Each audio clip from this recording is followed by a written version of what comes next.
Եթերում դասարանական զանգը ռադիոն է։ Հովհաննես Թումանյան, Սուտասանը։ Լինում է, չի լինում, մի թագավոր։ Այս թագավորը իր երկրում հայտնում է. Ով այնպես սուտ ասի, որ ես ասեմ սուտ է, իմ թագավորության կեսը կտամ նրան։ Գալիս է մի հովիվ, ասում է. Թագավորն ապրած կենա։ Իմ հերը մի դագանակ ուներ, որ էստեղից մեկնում էր երկնքում աստղերը խառնում, կպատահի։ Պատասխանում է թագավորը. Իմ պապն էլ մի չիբուխ ուներ, մի ծերը բերանին էր դնում, մյուս ծերը մեկնում էր արեգակին վառում։ Արեգակից վառում։ Ստախոսը գլուխը քորելով դուրս է գնում։ Գալիս է մի դերձակ, ասում է. Ներողություն, թագավոր, ես վաղը պիտի գայի, ուշացա,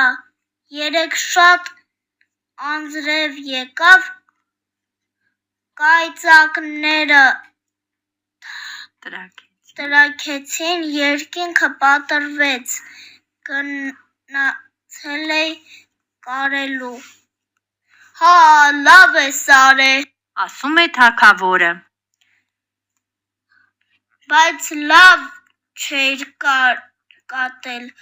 էս առավոտ մի քիչ անձրև թափվեց։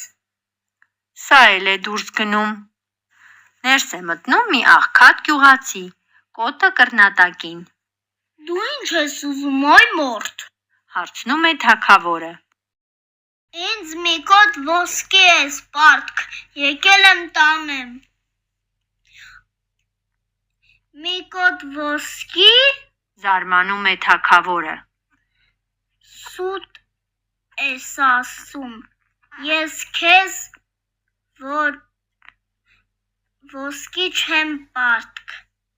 թե որ սուտ եմ ասում, թագավորությանդ կեսը տուր։ Չէ, ճշմարիտ ես ասում։ Խոսքը փոխում է թագավորը։